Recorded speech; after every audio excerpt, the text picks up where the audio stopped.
et verdim, özünüz bilin. Nə halınız varsa görün. Restoranı batırıb cəmaata məsləhət görür. Bunu vermə ha. Networking necə qurulmalıdır? Adamın gərək mütləq adam olsun. Biznes tədbirləri real biznes gətirir. Çox duyğusal verdi bu sual. Uğurlu sahibkarların neçə faiz realdır? Bu zəhirmanın axırı işləyən vaxtı var. Sən eləyirsən, həyəcanlanır. 2000 dənə deyir, müştəri bazam var. Yox, artist deyil. Mövsümü ümidlə gözləyənlər var. Bir də var satış üçün hər gün çalışanlar.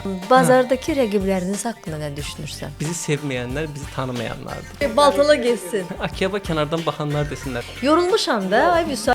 Canım qurtardı ay Allah.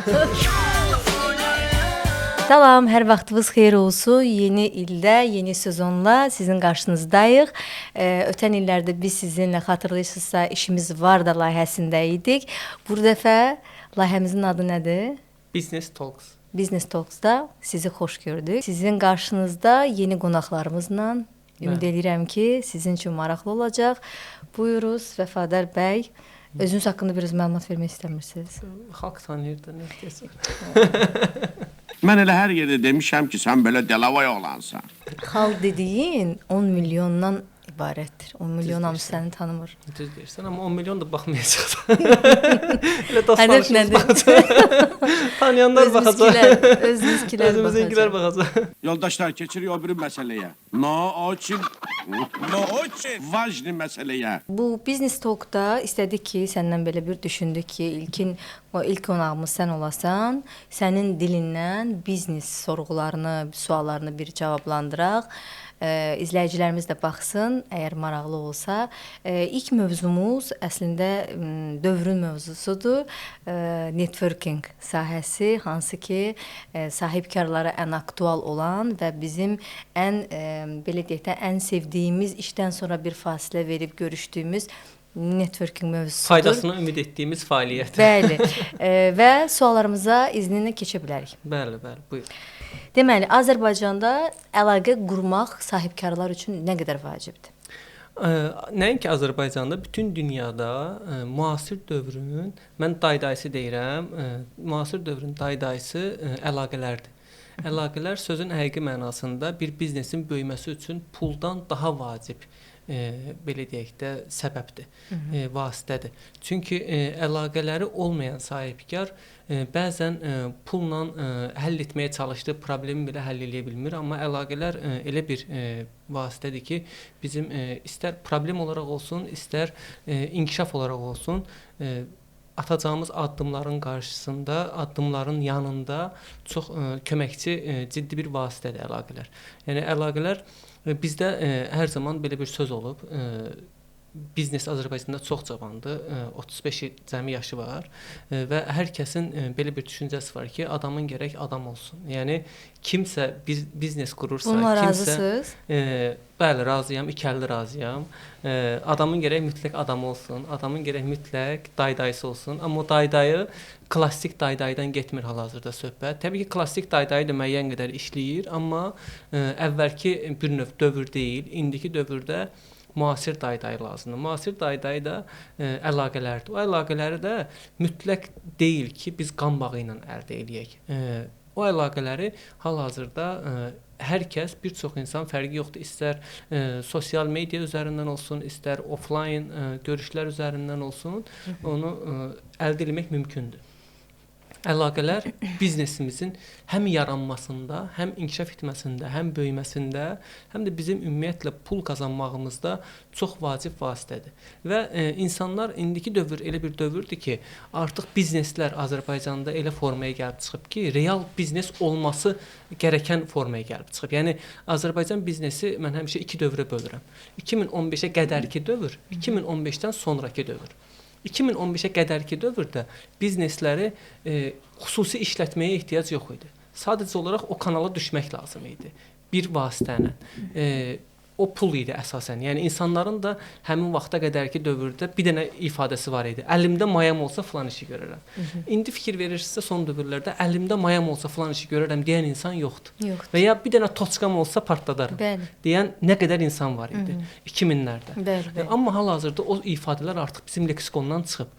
Ona görə ki, həmin dövrə qədərki biznes tamamilə insanların alışı üzərində qurulmuşdu. Sahibkarların satışı üzərində qurulmamışdı. Yəni rəqabət az idi, bazarda biznes sayı az idi və insanlarda pul çox idi. Yəni nə açırdın işləyirdi. 2012-ci ildə bizim bir müəllimimiz var idi, kurs açmışdı. Mən də biznes ixtisasında oxuyuram. Çox maraqlı gəldi mənə ki, bəs müəllim necə açmısınız, necə işlədirsiniz? Dedi ki, bəs mən özüm müəlliməm, yoldaşım müəllimdir. Bir dənə podvalda obyekt götürmüşük, 3 otaqlı. Reklamı çölə çıxartdıq, adamlar gəlməyə başladı. Yəni bu biznesi işlətməyə xüsusi bir bacarıq, xüsusi bir cəhd, xüsusi bir əlaqə heç nə lazım deyil. Sadəcə olaraq başlamaq lazımdır və sənin də hansı bir bacarığın olmalıdır ki, onu pula çevirəsən. Lakin mən düşünürəm ki, o dövrdə biraz bu məsələlər risk məsələsi idi. Çünki heç kəs eləməmişdi, qonşuda görməyiblər. Təbii ki, biznes həmişə riskdir. Tanışda görməyiblər, bəli. Onlar üçün o yenilik idi, risk idi. Bəli. Biznes həmişə riskdir. Amma 2015-də nə oldu? 2015-də devalvasiya oldu. Devalvasiya olandan sonra insanların cibində olan pul 2 dəfə azaldı. Ən azı 2 dəfə azaldı və bizneslərin də satdığı məhsulların qiyməti 2 dəfə qalxdı. Nəticə etibarilə insanların cibindəki pulla bizneslərin satdığı məhsulun qiyməti arasında 4 dəfə fərq yarandı. Bəli. 4 dəfə fərq yarandı. Nəticə etibarilə insanlar alış-veriş eləyəndə daha çox düşünməyə başladı. Sahibkarlar da satmağa çalışanda artıq əvvəlki templə sata bilmədilər. Nəticə etibarilə sahibkarlar başladılar satış təlimləri almağa. Sahibkarlar başladılar əməkdaşların daha çox yetişdirməyə, daha bacarıqlı insanlar axtarmağa. Biz həmin dövrdə 2015-ə qədər Targovda bir mağazaya getsək, üzümüzə satıcı o qədər də baxmırdı. Girib onsa alıb çıxacaqdıq. Amma 2015-dən sonraki dövrdə hal-hazırda gedək Targovda mağazaya, qabağımıza çay qoyurlar, konfet qoyurlar, ayaqqabımızın ipini bağlayırlar. Bəli. Düşünmürsüz ki, bu networking deyil də ehtiyacdan, tələbdən irəli gəlir. Bibi, sən Məşəd Kazımın görü, məni darda qoyma. Qurban olum sənə. Yox, bu hissə təbii ki, söhbət ehtiyac və tələbin yaratdığı biznesin bir növ formalaşmasıdır. Əslində biznes olması gərəkənə çevrilməyə başladı 2015-dən sonra.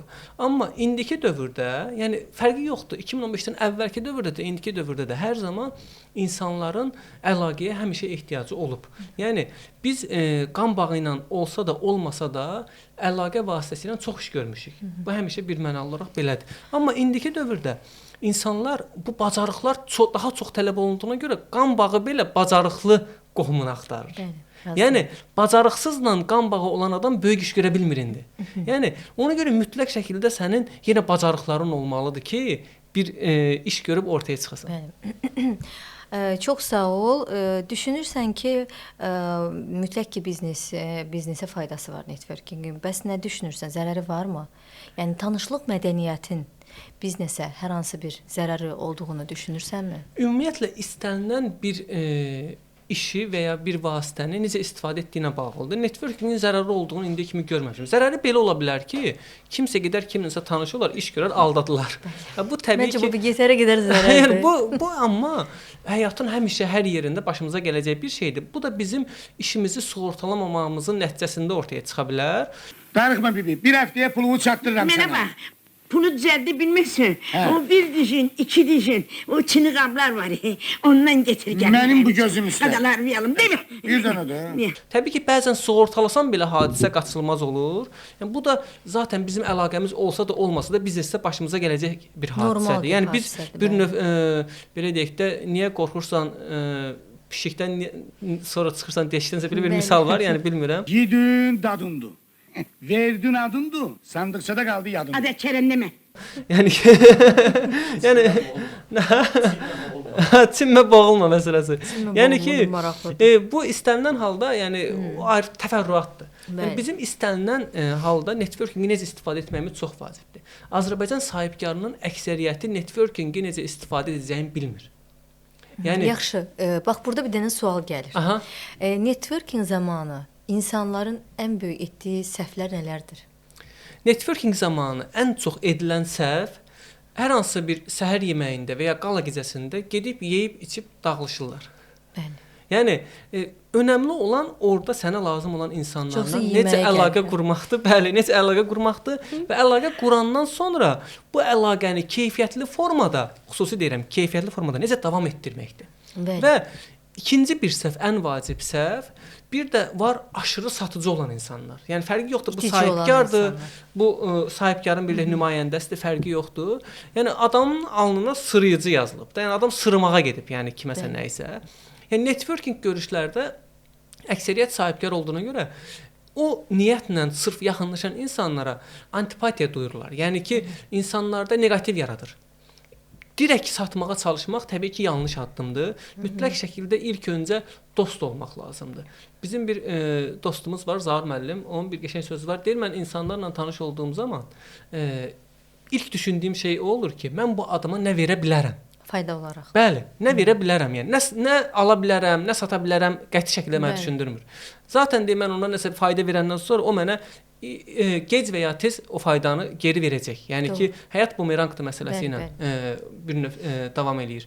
Dediyim məsələ odur ki, mütləq şəkildə bizim yanaşmamız çox vacibdir. Yəni Azərbaycan sahibkarı bir çox hallarda networking kluba üzv olduğu zaman düşünür ki, mən bura üzv oldum və networking kluba özünün satış meneceri kimi baxır. Düşünür ki, o buna satış verməlidir. Bəli. Yəni zəng eləməlidir ki, vəfadar bəs filan kəs iş var, bunu götür, belə deyək də məhsulunu sat və ya filan, yəni belə iş olmur. Networking klubun əsas məqsədi xidmət verməkdir. Bu xidmətin də içində nə var? Yeyib içmək var. Bir də var o yeyib içməyin masanın ətrafında olan adamlarla tanış olmaq. Bəli. O tanışlığı artıq necə istifadə etmək sənin Artıq bacarığına qalır. Bax burada da bir sual yaranır ki, networking öyrədilə bilər, yoxsa bu anadan gəlmə bir bacarıqdır, xüsusiyyətdir? Networking nəinki öyrədilə bilər, biz onu həm də öyrədirik. Mən Azərbaycanda ilk dəfə networking təlimi verən şəxsəm. Yəni ki, bildiyim qədərilə, yəni başqa birisi yoxdursa, yəni ki, hazırlamayıbsa, mənim 3 saatlıq bir təlimim var, sırf bununla bağlı. Tamamilə real кейslərə əsaslanan ki, networking necə qurulmalıdır. Hətta mən AKİAP-da partnyor olan gənc bəzi sahibkarlara networkinglə bağlı mentorluq edirəm. Məsələn, bir sahibkar dostumuz var. Mənə yaxınlaşdı ki, bəs artıq 3 ayda mən üzv olmuşam AKİAP-a, amma heç bir nəticə ala bilmirəm. Hətta deyir ki, mənə deyir, insanlar deyirlər ki, masada, görüşdə. Bəs mən səninlə əlaqə saxlayacağam, əlaqə saxlamırlar. Sonra deyir, zəng eləyirəm, telefonumu açmırlar. Yəni mən ona necə etməsi lazım olduğunu izah elədim, strategiya olaraq ki, sən hansı yolu tut və həmin insanlarla necə ünsiyyət qur. Adam bir həftə sonra mənə təşəkkür mesajı yazdı və müqavilə şəkli atdı ki, artıq filan şirkətlə müqavilə bağladım. Və bu son 3 həftədə 3 dəfə mənə təşəkkür eləyib 3 fərqli müqavilərlə bağlı. Yəni ona görə networkingi necə istifadə edəcəyin çox vacib məsələdir. Əla. Azərbaycanda sən nə düşünürsən? Uğurlu biznes qurmaq üçün sistem lazımdır, yoxsa tanışlıq? Uğurlu biznes qurmaq üçün sistem həmişə lazımdır. Yoxsa düzgün adamlar? Düzgün seçdiyin insanlar mı səni uğura aparır, yoxsa sistem mi səni uğura aparır? Belə deyim də, sadəcə əlaqən olsa, sistemin olmasa, gec-tez yenə də ziyana gedəcəksən.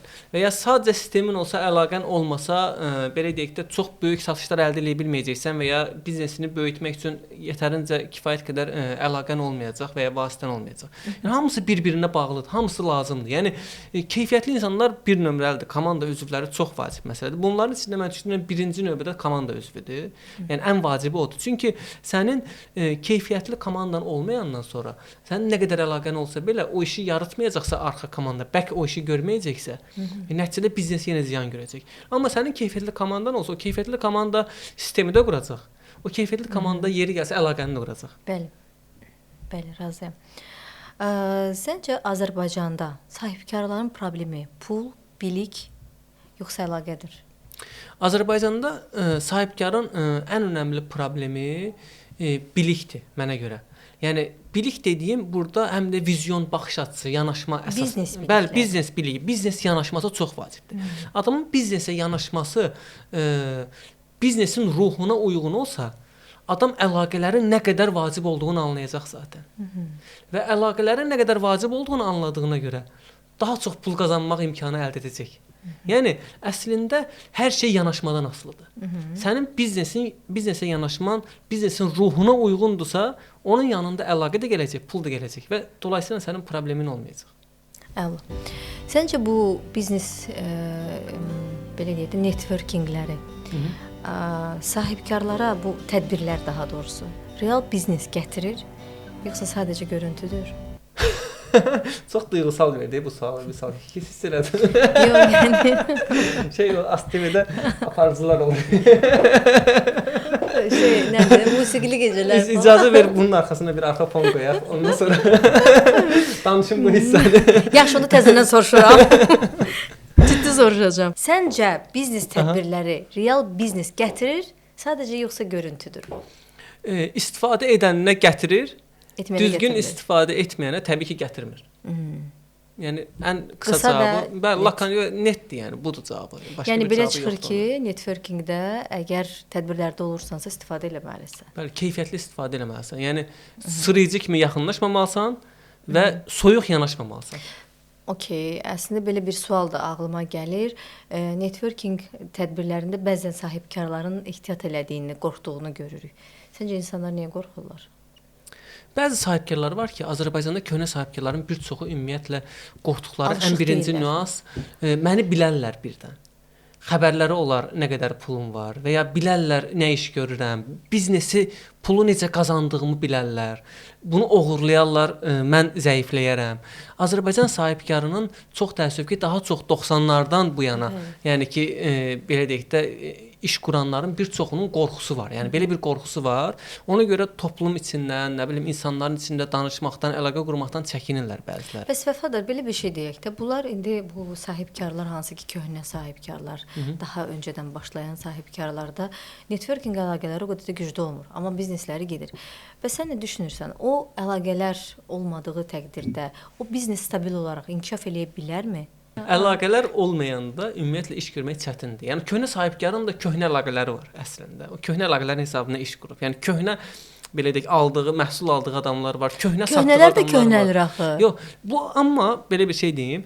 Köhnə sahibkarların çox böyüyənlər zaten sistemə uyğunlaşıblar, müasir trendləri izləyirlər. Mən məsələn 30 illik, 36 illik sahibkarlarla oturub söhbət eləmişəm, dəfələrlə olub ki, adam marketinqi məndən yaxşı bilir. Yəni adam halbuki SSR vaxtı biznes qurmağa başlayıb. Yəni o dövrdə marketinqin mısı olmayıb Azərbaycanda. Amma adam görürsən ki, müasir trendləri necə izləyir. Belə sahibkarların sayı ona görə də uğurludur. Bəli, ona görə uğurludur. Amma bəzi əksər köhnə sahibkarlar, hansı kiçik orta biznesdən söhbət gedir, uğursuzdur və ya batmağa doğru gedir. Ona görə ki, müasir trendlərə uymurlar. Məsələn, mən bir case deyim. Azadlıq prospektində bir mağazanın üzərinə kişi geyimləri satılan, kostyumlar satılan bir mağazanın üzərinə yazılıb ki, bəs hər şeyin maya qiymətinə falan filan girmişəm, bir pencək alım. Nəsə girdim, gördüm maya qiymətinə deyildi, mövzu deyil. Başladım dayı ilə söhbət eləməyə ki, bəs nəyə görə bağlayırsan və ya nəyə görə köçürsən, vəziyyət necədir, biznes necədir? Adam başladı dərd açılır. Deyir ki, bəs bu küçə işləmir, bura çox nahaq gəldim. Açmışam, bir nəfər içəri girmir. Deyirəm, bəs reklam üçün nə edirsən? Sosial media və s. var. Deyir, yox, deyir, heç nə. Deyir ki, mən deyir 2000 dənə deyir, müştəri bazam var. 2000 dənə. Bunu xüsusi vurğulayır. Deyirəm ki, ay dayı, o 2000 dənə müştəri bazanın qabağına hər gün 2000 dənə kostyum reklamı çıxır. Bəli. Yəni onların heç birini sən yadında qalmırsan. Bəli. Yəni sən o qarşısına çıxan reklamlar arasında yoxsansa, səndən gəlib almayacaqlar bir mənalı olaraq. Yəni bu templə gözləmə strategiyası ilə sən satış edə bilmərsən, böyüyə bilmərsən, bazarda qala bilmərsən. Yəni mütləq şəkildə müasir trendə uymaq məcburiyyətindəsən. Azərbaycan sahibkarlarının mən ona görə iki yerə bölürəm. Düşüncə olaraq köhnə sahibkarlar daha çox var. Oturub satış üçün, daha doğrusu mən belə ifadə edirəm, mövsümü ümidlə gözləyənlər var. Bir də var satış üçün hər gün çalışanlar. Yəni ümidlə mövsüm gözləyən sahibkarlar uğurlu ola bilmirlər, böyüyə bilmirlər. Çünki adamın fokusu odur ki, girişimci deyirlər. Sezon olacaq, pul qazanacağam. Yəni gözləyirlər ki, o sezon da gəlmir heç vaxt. O sezon da gəlmir. Yəni bizdə restoran işlədəndə bir ağsaqqal var idi, bazarlığımızı eləyən dayday. O deyirdi ki, məhərrəmlik olurdu, deyirdi ki, bəs məhərrəmlikdə alver olmur da. Məhərrəmlikdən sonra sentyabr gəlirdi, deyirdi ki, bəs sentyabrda hamı məktəb alış-veriş eləyir. Ramazan gəlirdi, belə o gəlirdi, yanvar ayı belə, may ayı boş ay. Dedim, bu zəhirmarın axırı işləyən vaxtı var. Yəni buna vaxt işləyəcək də. Yəni dediyim nədir? O baxış açısı çox vacibdir. Yəni adam o baxış açısı ilə hərəkət etdiyi zaman pul qazana bilmir, böyüyə bilmir. Məsələn, kifayət qədərdir köhnə sahibkarlar var ki, trendlərə uyur və böyüyür. Məsələn, biz 2 il bundan öncə Həsən Əliyevdə bazar araşdırması eləyirdik. Bütün mağazaları gəzirdik, real vəziyyətlərini öyrənirdik ki, kim necə işləyir və s. və s. İçində nimdaş, köhnə mal materialı olan, tikinti mal materialı olan adamlar vardı. Görsən, balaca bir dənə masası var, oturub orada küncdə. Adam deyir, mən 20 ildir buradayam. Və həmişə deyir, belə qazanmışam, elə qazanmışam, amma indi iş getmir. Soruşuram, sosial mediası var, reklam üçün nəsə eləyir, 0. Amma onun onun üzbəyüzündə başqa bir mağazaya girirəm, hər şey parlayır, gözəl. Yəni o sahibkar da aşağı-yuxarı bu adamla yaşıddır. Amma onun sosial mediasını elə mənim dostumun şirkəti görür və bilirəm o nə qədər büdcə ayırır və necə satış edir sosial media üzərindən. Yəni ki, önəmli olan dövrə uyğun biznes yanaşmasını yaratmaqdır. Gözəl. Belə bir sual. Sahibkarlar niyə yeni rəqiblərdən qorxurlar? Əslində bunun cavabını bir sahibkar olaraq mən də bilirəm.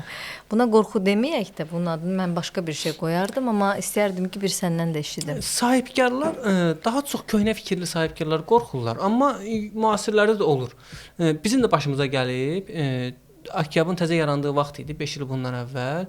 Bizim çox adamın tanıdığı məşhur bir bizim rəqib şirkət bizim Akiyabın yaranmaması üçün mənim yanıma nümayəndə göndərmişdi ki, bəs mənlə ortağımın arasında bir problem yaransın və nəticə etibarilə bu iş ümumiyyətlə yarıda dayandırılsın, qurulmasın. Maraqlıdır. Yəni mən də biraz zarafatlaşmışdım. Yəni həmin adamı biraz şeyləmişdim, birinci yola vermişdim. Sonra da anladılar ki, elə şey mümkün deyil, amma yəni bunun bir siyasi olaraq düşünüb adam strateji olaraq adam göndərmişdi, hazırlamışdı. Halbuki həmin adam danışdığı mövzulardan xəbərsiz idi. Yəni xüsusi hər şey öyrədildiyi bəlli idi. Amma yəni təbii ki olmadı. Akiyab artıq 5-ci ildir var, davam eləyir. Yəni təəssüf ki var. Yəni bizə qarşı belə edilib. Yəni onu gözü götürməyən, qorxan, mən düşünürəm ki, bu özgüvənsizlikdən irəli gəlir daha çox. Çünki adam özünə və şirkətinə güvənmir ki, o addımı atmağa çalışır. Yəni düşünür ki, bazara kimsə girsə mən qalacam ortada. Yəni demək ki, nəsə bir boşluqları var, bir problemləri var, bir qorxusu var. Amma düşünürəm ki, qorxmağa ehtiyac yoxdur. Yəni iş öz işinlə məşğul olmalısan. Niyə pul çox qazananlar ortalıqda yoxdular, görsənmirlər? Bilirəm, yığılacaq indi bura intelligentlər. Kəllə dolu, cib boş. Mənimki onlarla tutmaz. Ortaqda olanları da var.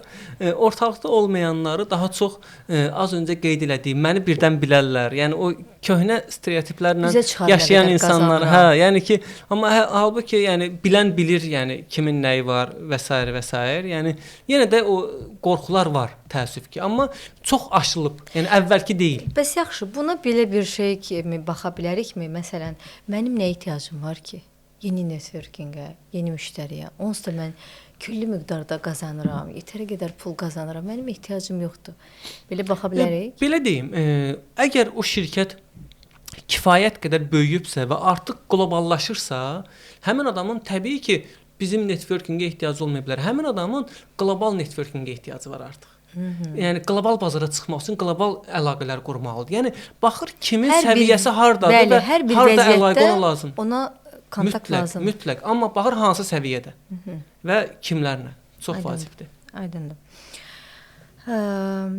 Bu çox gözəl sualdır. Çox da bəyəndim. Yəni bununla mən çox vaxt, son vaxtlar çox şahid oluram. Səncə sosial şəbəkələrdə görünən uğurlu sahibkarların neçə faiz realdır? Elə bir statistikam yoxdur. Amma düzündür. Amma bir çox real deyil. Yəni balon çoxdur. Yəni ki, balon qəşəng oldu. Yəni ofisi olmayan kifayət qədər sahibkar kimi görünən insanlar var, hansı ki adamın heç vaxt ofisi olmayıb. Yəni belə insanlar var, çox təəssüf ki, freelance işləyən, özünü sahibkar kimi göstərən kifayət qədər insanlar var. Hər sahibkarın ofisi olmalıdır, düşünürsən? Yəni də, yəni Bəlkə, adamın ən bəlkə azından xaricdədir. Burada oturur onlayn şəkildə. Yo, o varsa zaten bizim ona belə sahibkar kimi Sözümüz daha çox yoxdur. ciddiyə alırıq, yəni Aha. o öz yerində. Söhbət biz bildiyimizdən danışırıq. Bəs yaxşı, Unreal görsənən məsələlər nələrdir? Məsələn, sahibkarlarda necə bilə bilirsiniz ki, məsələn, ofisində yoxlamayacaqsınız ki, gedək ofisi və baxaq, görək sənin ofisin var. Sən ofisin yoxsa deməli sən sən ciddi adamdırsan. Belə bir şey deyim. Məsələn, bunu yoxlayan sahibkarlar kifayət qədər var. Məsələn, networkingdə, networking klublarının bir çoxu məsələn ofis ziyarətləri təşkil edirlər şirkətlər. Bu çox önəmli məsələdir ki, gedib sahibkarlar yerində görürlər ki, bu nə gücdədir və necə bir o işlə dilləri məşğuldur. aslan yatdığı yerdən bəlli olur. Onu gedib görmək çox güvən verir və əməkdaşlığa səbəb güvən olur. verir. Yəni networkingdə ən keyfiyyətli belə deyək, vasitələrdən birisi ofis ziyarətləridir. Çox önəmlidir, çox effektivdir. Məsələn, nə qədər şirkət olub ki, bizlə əlaqə saxlayanda, nə bilim, və ya bizim əməkdaşlar əlaqə saxlayanda ki, bəs üzvlüklə bağlı, satışla bağlı nəsə bir müzakirə gedəndə bizə dedilər ki, bəs sizin ofisə çay içə bilərik. Demişik, əlbəttə gəlin, buyurun. Yəni mən bilirəm ki, o adam bizi görmək istəyir ki, biz həqiqətən bizim ofisimiz varmı, biz nə qədər reallıq. Yəni adam tanımır da indi. Tanıyanlar bilir, gəlib gedir, amma ilk dəfə eşidən adam gəlib bir görmək istəyir ki, sən nə qədər real iş görürsən. Sənin neçə nəfər əməkdaşın var. Sən şirkətləşə bilmisənmi ümumiyyətlə? Yəni bu çox önəmlidir. Yəni şirkətləşə bilməyən sahibkarlar çoxdur Azərbaycanda. Yəni bunlar mikro sahibkarlardır. Eləsi var ümumiyyətlə sahibkar deyil, ümumiyyətlə özünü sahibkar kimi təqdim edir. Bunlar da var təəssüf ki, amma neynəyək, yəni budur da. Bəs onlarda hər hansı bir inkişaf, düşüncə, yəni yenilik, bir məsələn, bu günə görə onlar sahibkar deyillər. Amma o yolda addım atırlar.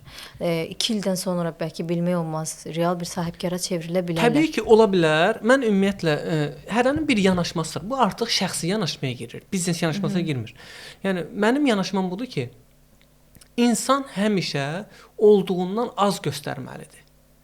Bəli. Çünki olduğundan az göstərdiyin zaman sən mənim artığımı gördüyün zaman hörmətin artır ki, vəfadarın əslində bu gücü də var imiş, bunu göstərməyib. Amma olduğumdan çox göstərib az görəndə deyirsən ki, bu yəni balondur da, yəni prosta danışır. Deyir mən beləyəm, amma reallığı budur. Ona görə yanaşma, şəxsi yanaşmadır bu artıq. Yəni o adam düşünürəm ki, yanaşmasını dəyişməlidir. Çünki olduğundan çox görünməyə çalışan insanların mən böyüdüyünü görməmişəm.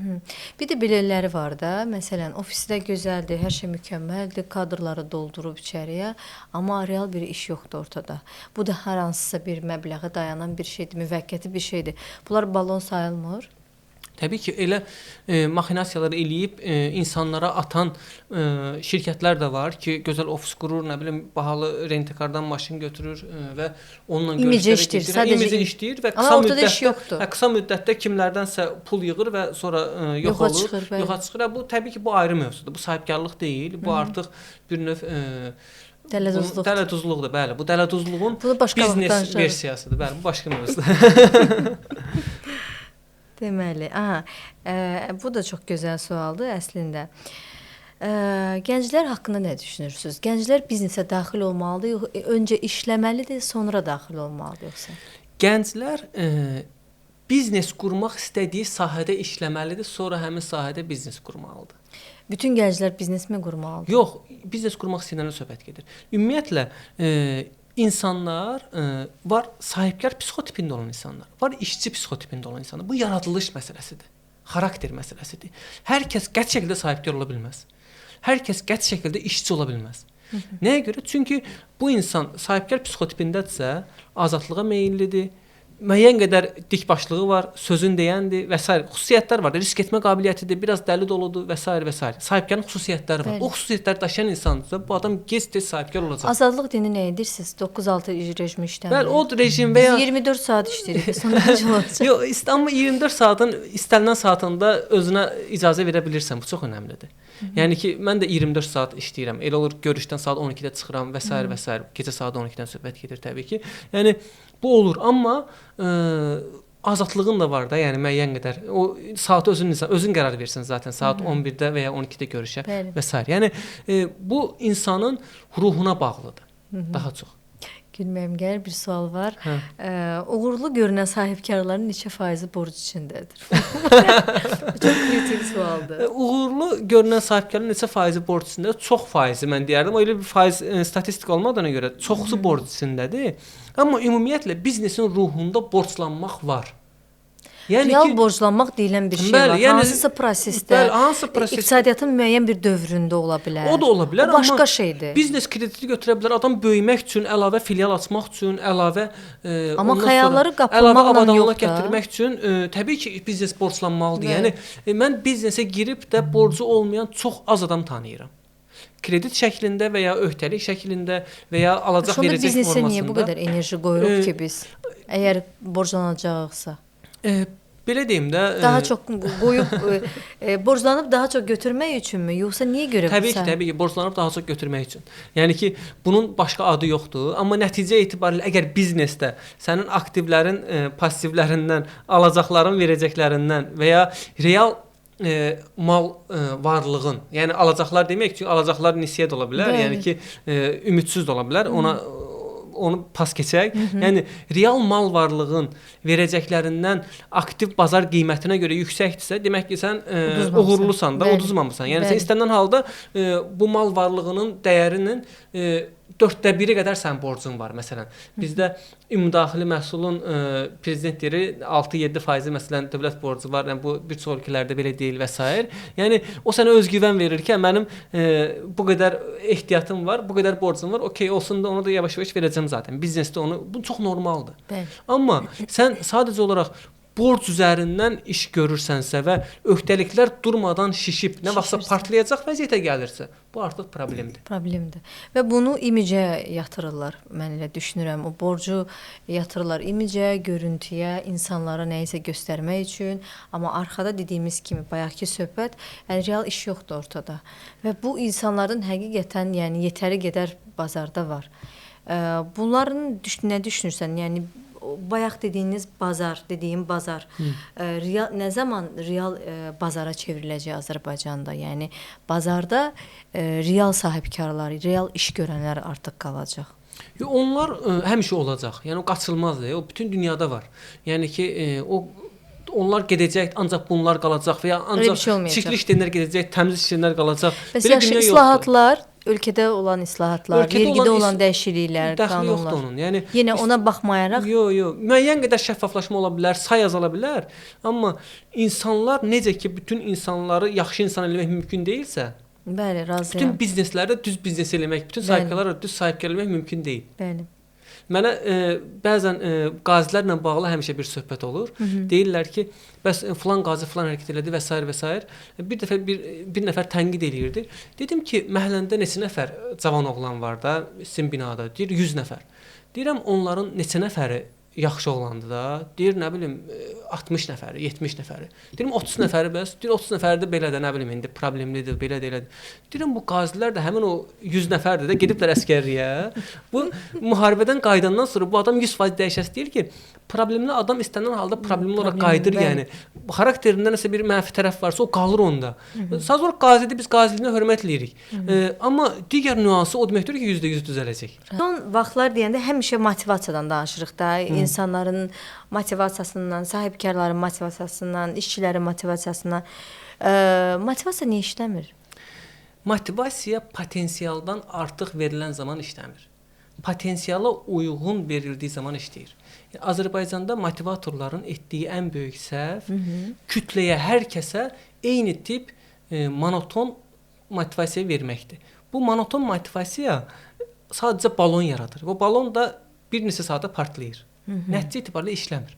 Amma fərdi olaraq insanlara yanaşıb adamlara uyğun, potensialına uyğun motivasiya verdiyin zaman adam zaten öz gücündə nəyisə bacara bilir də. Sadəcə onu həvəsləndirmək lazımdır. Həvəsləndirmək Amma lazım. adamın Yəni- gücündən artıq verdiyin zaman bacarmır və Bu motivasiyasını qlobal düşür. olmamalıdır. Bu fərdi Bəli, yanaşma fərdi olmalıdır. Fərdi Mütləq, yanaşma mütləq, olmalıdır. mütləq. Haqqında bir video gördüm.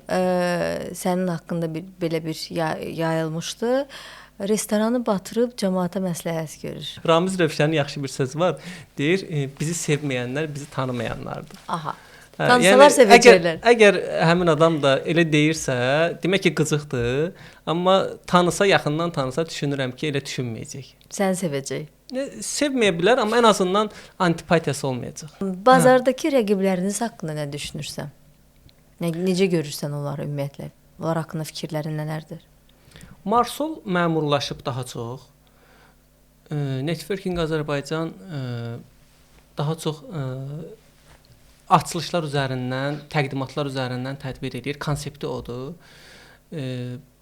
Founder Club-da Ruslan müəllim dostumuzdur, amma Akyabdan bir növ ilhamlanaraq Akyabda birinci çalışıb sonra Founderi açıb.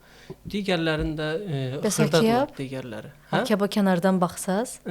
Akyaba kənardan baxanlar desinlər. Mən içdən baxıram hal-hazırda. Yoxsa içdən baxmanda bu dəfə kənardan baxdın. Necə ki kənardan Marsola, networkingə baxırsan, o şəkildə də Akyaba bax. Akyab düşünürəm ki, fayda verməyə çalışan bir qurumdur. Mən elə düşünürəm. Demirəm digərləri fayda verməyə çalışmır. Mən sadəcə olaraq görüntünü dedim. Təbii ki, networklər hamısı faydalıdır. Akyab fayda yönümlü konsept qurmuş və sırf o yönümlü fəaliyyət göstərib inkişaf etməyə çalışan bir qurumdur. Yəni biz bazarın lideri deyilik, amma çalışırıq ki, gördüyümüz iş keyfiyyətli və faydalı olsun. Vəfadar, maraqlı informasiyalarını bizlə bölüşdüyün üçün, təcrübələrimi bizlə bölüşdüyün üçün çox təşəkkür edirəm.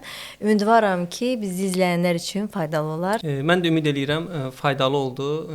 Əlimizdən gəldiyi qədər bildiyimiz təcrübələri bölüşməyə, müşahidələrimizi bölüşməyə çalışdıq. Təbii ki, müşahidələrimizdə səhv eləyə bilərik bəzilərində.